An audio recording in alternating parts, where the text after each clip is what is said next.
مفتی طارق مسعود کے بیانات کے لیے طارق مسعود آفیشیل کو سبسکرائب کریں۔ طارق مسعود آفیشیل۔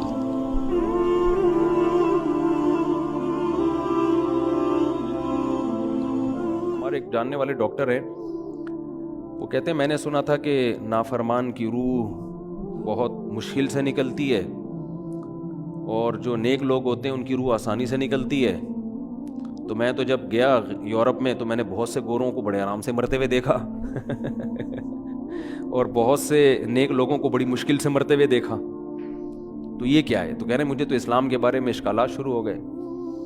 میں نے کہا آپ نے جن سے یہ تقریر سنی ہے نا کہ نیک لوگ کی روح آرام سے نکلتی ہے، بروں کی مشکل سے نکلتی ہے، انہوں نے آدھی بات بتائی ہے، پوری نہیں بتائی۔ میں نے کہا یہ تو صحابہ کے دور میں نے کہا اگر آپ حدیثیں پڑھ لیتے، ایک آیت سے کبھی تھوڑی مسئلہ حل ہوتا ہے۔ آپ کسی کی ایک بات لے رہے ہیں، دوسرے موقع پہ جو اس نے تشریح کی ہے وہ آپ نہیں لے رہے۔ میں نے کہا معاذ اللہ، اگر کسی کی کوئی موت کی کسی کو بہت تکلیف ہو رہی ہے، یہ اس معاذ اللہ اس کے برے ہونے کی علامت ہے، تو یہ تو پھر کفر ہے۔ احادیث میں آتا ہے کہ آپ صلی اللہ علیہ وسلم کو موت کی تکلیف دوسروں سے زیادہ ہوئی ہے۔ آپ صلی اللہ علیہ وسلم فرمایا اوعکو کما یوعکو رجلان منکم، مجھے بخار میں اتنی تکلیف ہوتی ہے جتنی تم میں سے دو آدمیوں کو ہوتی ہے۔ آپ پر جب بیماری آتی تھی نا، آپ کو تکلیف دوسروں سے زیادہ ہوتی تھی۔ اور امی عائشہ رضی اللہ تعالی عنہا فرماتی ہیں کہ نبی صلی اللہ علیہ وسلم کا سر مبارک میری گود میں تھا جب آپ کی روح نکلی ہے، اور آپ کی جو میں نے موت کی تکلیف دیکھی ہے، جس شدت میں آپ جس تکلیف میں تھے، اس کے بعد مجھے کسی کی موت کی جو آسانی سے کوئی دنیا سے گیا ہو نا، اس کے مرنے پر مجھے کبھی رشک نہیں آیا۔ رشک کا کیا مطلب؟ کہ بھئی یہ اتنی آسانی سے چلا گیا تو اس کا مطلب یہ زیادہ اچھا تھا، اور معاذ اللہ آپ صلی اللہ علیہ وسلم کے اعمال کم تھے، تو یہ تو ممکن نہیں ہے نا۔ کہتے ہیں مجھے کبھی کسی پہ رش نہیں آیا کہ آرام سے مر گیا تو بہت نیک ہوگا، ٹھیک ہے نا، بہت مشکل ہے سمجھانا۔ امی عائشہ فرماتی ہیں کہ یعنی امی عائشہ کی حدیث کا مفہوم بیان کر رہا ہوں کہ نبی صلی اللہ علیہ وسلم کی موت کے وقت جو تکلیف کی حالت تھی، اس کو جب سے میں نے دیکھا ہے، تو امی عائشہ کی بات کا خلاصہ یہ ہے کہ اب اگر میں کسی کو دیکھتی ہوں نا کہ آرام سے روح نکل رہی ہے، یعنی آرام سے مر رہا ہے، دنیا سے جا رہا ہے، تو مجھے اس پہ رش نہیں آتا کہ وہ بہت نیک ہوگا۔ کیا مطلب؟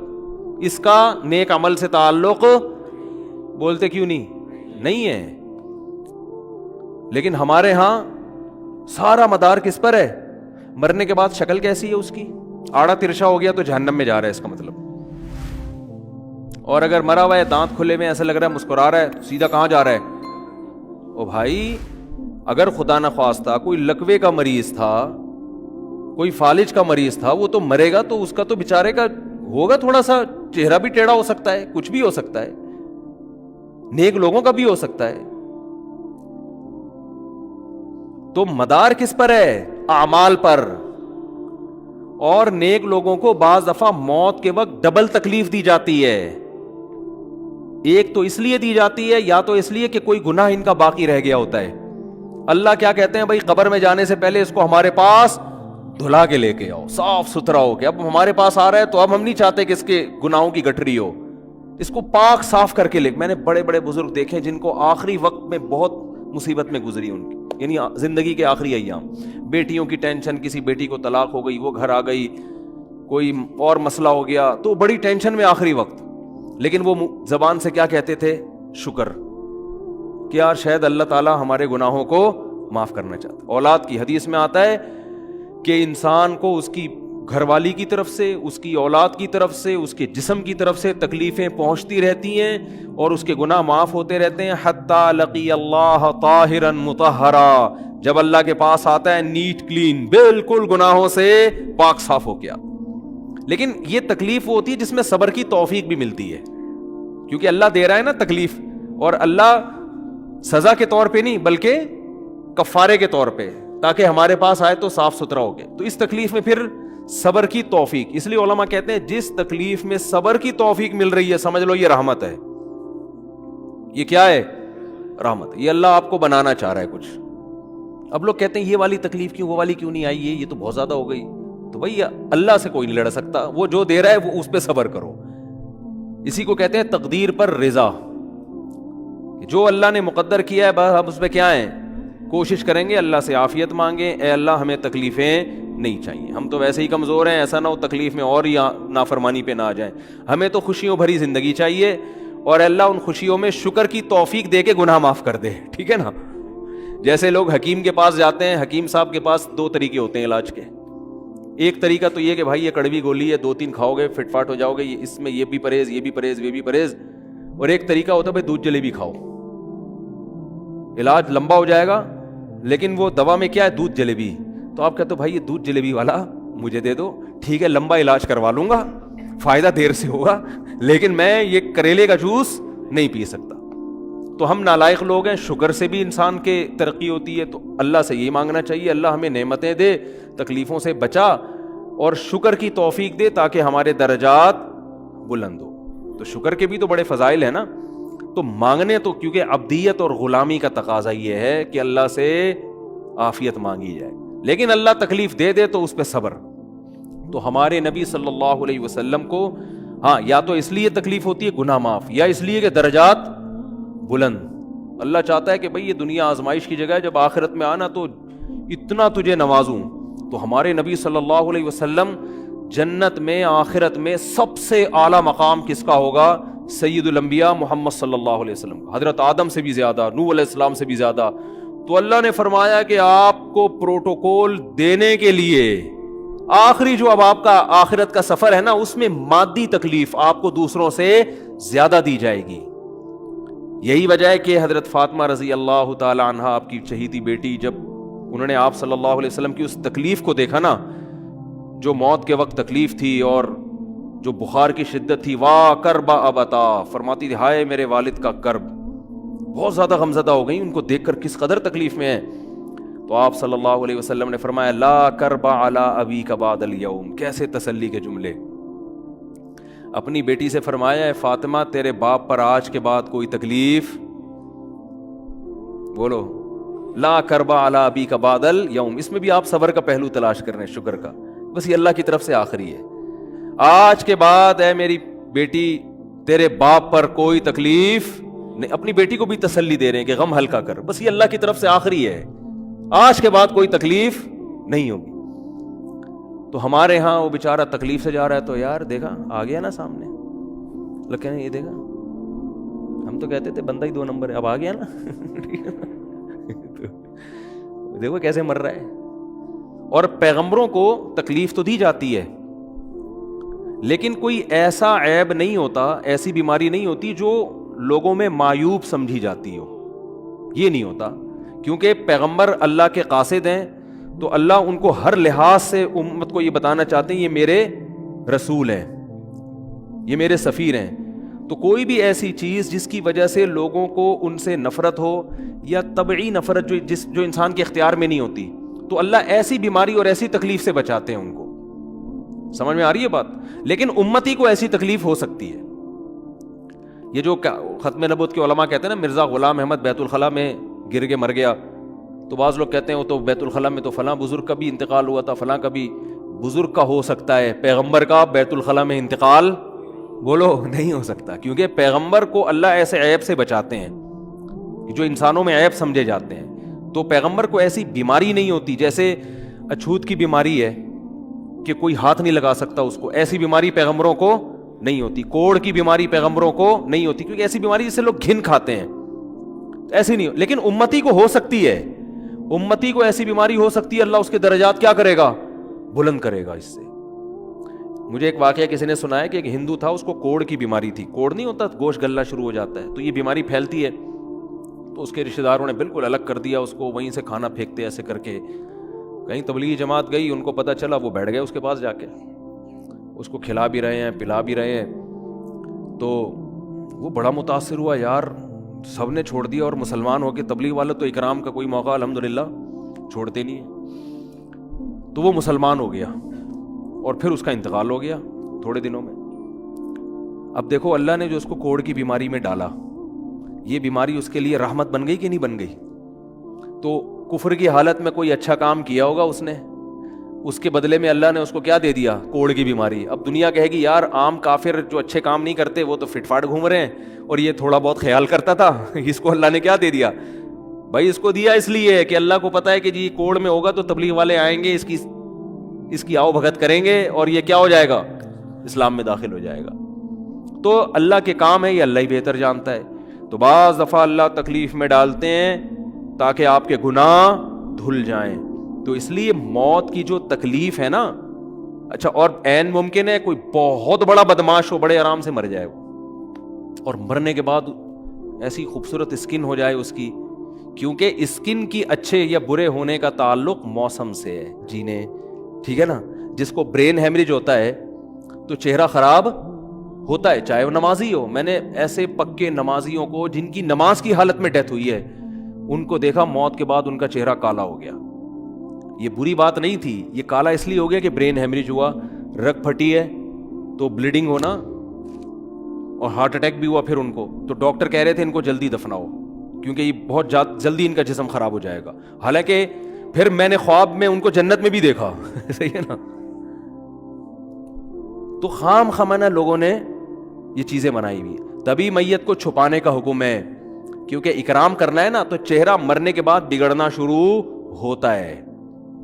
یہ ہر ایک کا ہوگا, چاہے نیک ہو چاہے برا ہو. تبھی تو حکم ہے کہ اس کو جلدی دفن کرو, کیونکہ اس کی توہین ہے اب لوگوں کے سامنے رکھنا. اور ہمارے کیا ہو رہا ہے, باقاعدہ مردوں کے ساتھ سیلفیاں چل رہی ہیں, ناک میں روئیاں ٹھوسی ہوئی ہیں اور ویڈیو بن رہی ہے اور زیارت ہو رہی ہے, لائن لگ لگ کے پبلک دیکھ کے جا رہی ہے. کیا جاہلانہ رسم ہے یار, کیا جاہلانہ. میت میں اور دلہن میں فرق ہونا چاہیے. دلہن کی منہ دکھائی ہوتی ہے, وہ محلے پڑوس کی عورتیں آتی ہیں, بھائی دلہن آئی ہے بیوٹی پارلر کر کے دیکھ رہی ہیں, تو مردے اور دلہن میں اتنا تو فرق کرو, مردے کی بھی رونمائی ہو رہی ہے. تو یہ غلط رسم ہے. انتقال ہو گیا فوراً چہرے پہ کپڑا. ہاں جو اس کے بہت قریبی لوگ ہیں, قریبی لوگ ایسا ہوتے ہیں کہ اگر وہ بدبو آ بھی رہی ہو, چہرہ بگڑ بھی جائے, ان کو نفرت نہیں ہوتی. بیٹے کو اپنے باپ سے نفرت نہیں ہوگی, چاہے جیسا بھی ہو, چہرہ جیسا بھی بگڑ جائے. وہ کہے گا یار میرا اس کا رشتہ خوبصورتی کی بیس پہ تھوڑی ہے. لیکن اجنبی لوگ جب اس کو دیکھیں گے تو چہرے کے بارے میں تبصرے بھی کریں گے. اور ایک صاحب کا انتقال ہوا, میں نے کہا جلدی دفناؤ, چہرہ نہ دکھاؤ. تو انہوں نے کہا لوگ کہیں گے یار لگتا ہے کچھ چہرہ بگڑ گیا اس لیے چھپا رہے ہیں. میں نے کہا اب تو اور چھپانا چاہیے, اس لیے کہ جس کا بگڑ جائے اس کو تو چھپائیں گے تو پھر لوگ یقیناً کہیں گے بگڑا ہوا چہرہ ہے. تو اس رسم ہی کو ختم کر دینا چاہیے. انتقال ہوا فوراً چہرے پہ کپڑا. ہاں بیوی دیکھ سکتی ہے اپنے شوہر کو, یا بیٹے ہیں, یا اس طرح جو بھائی بہن ہیں قریبی, وہ دیکھ لیں. باقی پبلک سے چھپا کے اس کو فوراً کیا کرو, دفن. اب تو قبر میں جا کے بھی دکھا رہے ہوتے ہیں. یہ اجمیوں کی گندی رسم ہے, بری رسم ہے. گندی کا لفظ میں نے تھوڑا سا زیادہ سخت استعمال کیا, لیکن مجھے اس سے زیادہ ہلکا لگ نہیں رہا کوئی لفظ. عرب میں ایسا نہیں ہوتا. سعودی عرب میں جو ہے نا, عرب لوگ بہت سی چیزوں میں ابھی بھی اسلام کے بہت قریب ہیں, بڑے خاندان. ہم لوگ چونکہ ہندوؤں کے ساتھ زیادہ رہے ہیں نا انڈیا میں, تو بہت سی چیزیں ہم نے وہاں سے کیا لی ہیں جو مذہبی لوگوں میں بھی آئی ہیں. عرب میں یہ سسٹم نہیں ملے گا آپ کو. عرب میں جب تک زندہ ہے احترام, ادب, تمیز. انتقال ہو گیا فوراً سے پہلے دفنایا, قبر پہ تختی بھی نہیں لگاتے. وہ جائز ہے تختی لگانا, لیکن وہ بھی نہیں لگاتے. کہہ رہے ہیں اب اس کو تختیوں کی ضرورت نہیں ہے, اب دعاؤں کی ضرورت ہے. دعائیں ہوتی رہتی ہیں ابا کے لیے, اور صدقات و خیرات کرتے ہیں. تب ایسا صدقے کرتے ہیں عرب کہ آپ کی سوچ ہوگی.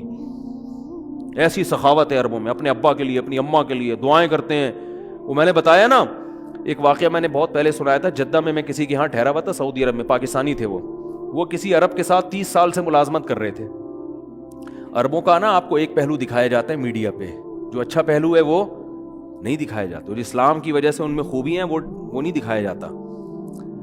تو ایک عرب شیخ تھا جس کی, ہاں یہ ملازم. دوسرا عرب کا جو اصل کلچر آپ کو ملے گا گاؤں دیہاتوں میں. شہروں میں تو پتہ نہیں کون کون آگے آباد ہوا ہے, اس میں اچھے بھی ہیں برے بھی ہیں. کہہ رہے ہیں میں نے دیکھا کہ وہ ایک عرب شیخ اپنی فیکٹری سے نکلا, میں تو ایک بھکاری آیا, اس نے اللہ کے نام پہ کچھ مانگا. اس کے پاس پتہ نہیں تنخواہ بانٹنے نکل رہا تھا, کیا نکل رہا تھا, اس کے پاس بہت سارے پیسے تھے ریال. تو اس نے اس کو بھکاری کو دے دیے. بھکاری کو جیسے دیے, بھکاری نے, اچھا یہ عرب بھی 80 سال کا بڈھا, تو اس بھکاری نے اس کے عربی کے ماں باپ کو دعائیں دینا شروع کر دی دل سے نا. وہ پاکستانی تھا, ہوا بڑا ڈیڑھ ہوشیار. دعائیں دی, اللہ کہہ رہے تمہارے ابا کی مغفرت ہو جائے, اللہ کہہ رہے. تو وہ عرب کو اتنا اچھا لگا, اس نے اور دے دیا. پھر وہ شروع ہو گیا اللہ کرے تمہارے ابا وہ پھر اور دے دی. کہہ رہے ہیں اتنے پیسے اس بھکاری کو دے دیے. میں نے کہا یار یہ تو لاکھوں پتی بن گیا ہے, سارے پیسے ختم ہو گئے اس کے پاس, اور وہ گھنا دعائیں دیتا جا رہا ہے. وہ جو گھنا تھا نا وہ کیا کر رہا ہے, وہ بھی گھنا بن کے طبیعت سے دعائیں دے رہا ہے. وہ رونا بھی آ جاتا ہے پاکستانیوں کو, آپ کو پتہ ہے. تو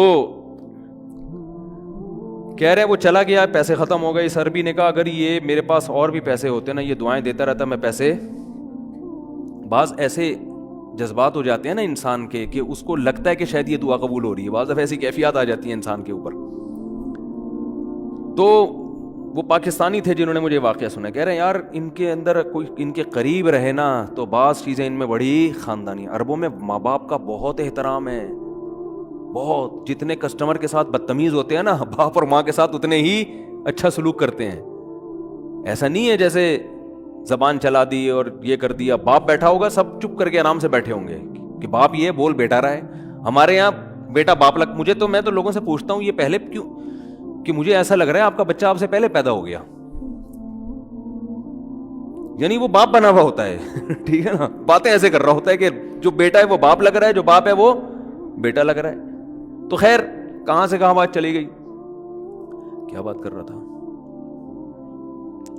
ارے یار یہ تو موضوع کو کوئی پکڑ کے رکھے, یہ بہت بڑی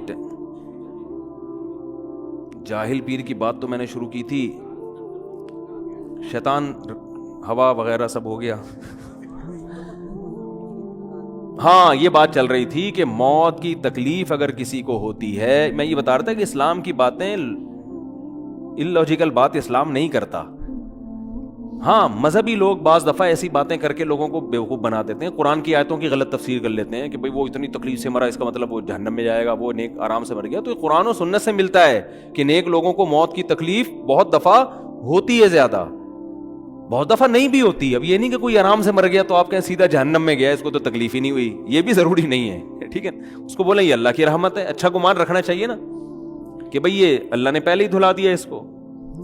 تو یہ جو موت کی تکلیف جس کو قرآن میں آتا ہے نا کہ برے لوگوں کو موت کی تکلیف ہوتی ہے, وہ روح نکلنے کی ہے, کہ جب عالم برزخ کی طرف روح جاتی ہے اور اس کو برزخ کی چیزیں نظر آنا شروع ہوتی ہیں تو پھر روح چاہتی نہیں ہے کہ میں جسم سے جدا ہوں, لیکن فرشتے اس کو کھینچ کے نکالتے ہیں. تو یہ عالم برزخ کی چیز ہے, اس کا اس مادی زندگی سے تعلق نہیں ہے. مادی زندگی میں تو کسی کے یہاں گولی مارو گے نا, ٹھا کر کے گئی نکل گئی مر گیا, اور کسی کو کیما بنا کے مارو گے تڑپا کے تو تڑپ کے مرے گا وہ.